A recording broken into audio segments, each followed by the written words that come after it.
daily rehearsals, you expect them to be pretty well behaved, and you expect, maybe a couple of kids to be late from time to time, and, just those typical kind of things. You expect the directors who are around to be, somewhat friendly, and that's kind of what you get when you go to honor bands as clinicians. Folks, none of those expectations came through here, not one. The kids were not pretty good. They were fantastic. The directors were not kind of friendly. They were over the top, ridiculously friendly and accommodating. We didn't have a couple of kids tardy. We had nobody tardy ever. If they were, they snuck in and I didn't see them, which is even more cool. But then I saw how many 3.5 and over kids there were in the band, and I thought, oh yeah, they're all smarter than me, so no wonder they could get away with that. So none of my expectations happened. They were all far exceeded. So I thankfully get the opportunity to come to Louisiana often with honor bands and clinics and judging opportunities, and it gets better every time. I feel like Louisiana is my second home. I have so many band directors who are friends here and have become friends over the years. And I'm really goofy on the podium. I'm not a serious band director on the podium. All of my students back home would not believe it because I'm much harsher there than I am in honor bands. But these students are so mature. They've allowed me to, and all of us, to be goofy and laugh and have fun, but still get a lot of work done. And I think that's the best of both worlds, because if you're going to devote your career and your life to something, what better way to do it than to laugh about it and have a good time as you're doing it. We spent about half an hour last night talking about careers, because as you can tell, most of these students are very serious about music, and there are quite a few of them who are talking about going into music education. And so we had a question and answer session for about half an hour, and I was very honest with them about choices in regards to going into education. And one of the first questions, I think the first question, was, how come we don't make no money? And I said, well, I've asked myself that for 30-something years. And, the truth is, educators don't make a lot of money, but we do make a living wage, and the insurance and retirement is pretty good. But I may not be rich, but I have certainly had the most fun and the most rewarding and fulfilling career that I can ever imagine. I think my husband would agree, and I think all these people who teach your children and who receive recognitions today would probably join me in that. And I told the students last night who were asking questions that you're going to have some awful moments and awful days, and you're going to have people who say terrible things, but this too shall pass. You're going to go to sleep at night, you're going to wake up, and it's going to be a good day, and there's going to be a child who runs up and hugs you and tells you, you smell good, and I love that song we play today. And then they're going to run to recess, and then life is great again. And so I just wanted to say that education is important. In Louisiana, I love that you recognize administrators. That is fantastic, because I think oftentimes we don't do a good job of educating our administrators, and we blame them for a lot of things, but if they don't have a background in music, sometimes they don't understand how to help us. So I love that Louisiana is educating and rewarding and recognizing them for their efforts to help make us better. So I'm so thankful that the administrators here value the band program here, so that we have these outstanding students. Because not only are you wonderful artists, musicians, you're very, very, very intelligent people. And folks, they're friendly and nice and polite.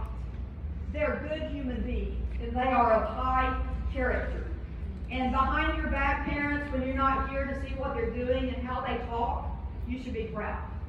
Because you don't see them when you're not around. You don't see them when they're in the hallways hanging out with their friends, or when they don't know adults can overhear them. I did not hear one inappropriate conversation, not a bad word. I just heard really cool talk and interesting talk and funny stuff. So be proud. You got a lot to be proud of. Now let's listen to Luna.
forgetting anybody. I remember when Facebook Live first became a thing, people were doing that at crazy times. Like they would get married and say I do and then immediately go to Facebook Live. I was like, hey, well, come on. Our next piece is by a wonderful composer, probably my favorite right at this moment. Her name is Julie Giroux, and she is an LSU graduate. And I just love Julie Giroux. She lives in Mississippi right now. And I found out not too long ago that one of my band Mr. President actually played in Frank Wick's wind ensemble. He was first chair euphonium when Julie Giroux was first chair French horn. But she lives outside of Jackson, Mississippi right now. And her music is just spectacular. She's a wonderful human being and a wonderful composer and a wonderful musician. And we're real excited to share Italian Rhapsody with you. But before we do that, I just want to recognize some real important people who were instrumental, pun intended, in getting me here today. And that's Fred Babineau, Scotty Walker, Ronnie Gleason, James Price for helping me so much, Carolyn Harrington, Bruce Lambert. All of these folks have played a part in me being here this weekend. Carolyn Harrington and my husband Mark were in college together. They both played saxophone in the Pride of Mississippi and the wind ensemble, and they've known each other since they were teenagers. Bruce Lambert has judged in Mississippi and has heard my bands many times, and I've just known him a long time. And Fred and Scotty and Ronnie and James Price did so much to help this weekend, and their leadership in this association is just impeccable. The organization that it takes and it took to produce this weekend has just been amazing, and I have not needed or wanted anything. It's just been so well organized. Your students have been so well taken care of. It's just been so, as easy as it can be to rehearse 15 to 17 hours. It has just been so well run. The facility's been wonderful, and I just can't thank those people enough for making this such a great opportunity. It's just been, I can't imagine I'm saying I've enjoyed getting up early every day and working all day, because since I've been retired, I've been out of the habit of that. The first rehearsal was at 8:30 Friday morning, or Saturday morning, I said, is the sun even up? Because I've gotten pretty lazy since I've been semi-retired. So we have worked very hard, haven't we? Really hard. I asked them if they had fanny fatigue, and they said, what's that? And I said, fanning. I'm trying to be polite. You know, your fanny, you've been sitting on it for 3 days. And they said, oh, yeah. So I've been really goofy on the podium. And I thought, I'm doing the all-state concert band. Maybe I need to be a little more serious, because these are very talented students, and they don't really need a comedian, or not a comedian, really corny. Anyway, I really need to step it up a notch and be more serious, and I need to calm down. And then I'm talking to some folks, and they're telling me about Namu and making costumes and chasing chickens for Mardi Gras. And then somebody's telling me about building sailboats and fleur-de-lis on the Mississippi River and setting them on fire so Santa Claus can find their houses. And so I thought, okay, I think I'm all right. I think I'll do just fine just the way that I am. So, y'all know what I'm talking about? Y'all know what I'm talking about, right? So I thought, Lord, we have missed so much in our life. Mississippi is so boring. I learned something about Louisiana every time I come here. So I've got to like chase some chickens and knock on doors and get potatoes and garlic, right? And then build something and set it on fire. I can do that in Mississippi, though. We can build stuff and set it on fire. I can do that. We can build a bonfire, right? So I can't tell you how much I love Mississippi and the culture here. The music is phenomenal. I laughed. I might not should say this out loud, but one of my dear friends, and he's actually done this band in the past. His name is Jeff Cannon. He's a retired band director as well, and he's the manager of our All-State band. And he's a minister of music at their church. And every Sunday morning, well, not every Sunday morning, but sometimes he gets them to clap. And here they go. 1, 3, 1, 3. And I'm like, can anybody in Mississippi clap onto the floor? Who can clap onto the floor? I mean, I can. But I'm like, Jeff, can anybody in church clap onto the floor? And so I'll walk in Thursday evening. It's a room full of people, and I hear people clapping onto the floor. And I elbowed Mark, and I said, Mark, there's a bunch of white people clapping more. My people, my people.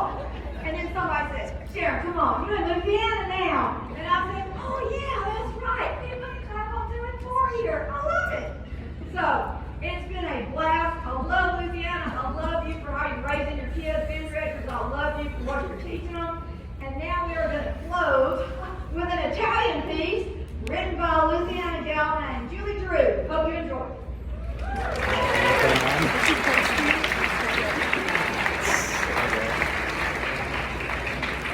Y'all ready to do this?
and Louisiana Music Educator.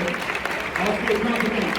On behalf of LMU, my name is Jim Rice, Taylor for Brooklyn High School. I was the host of the compliment. We want to present Ms. Sharon Laird in recognition to your contribution to the annual conference.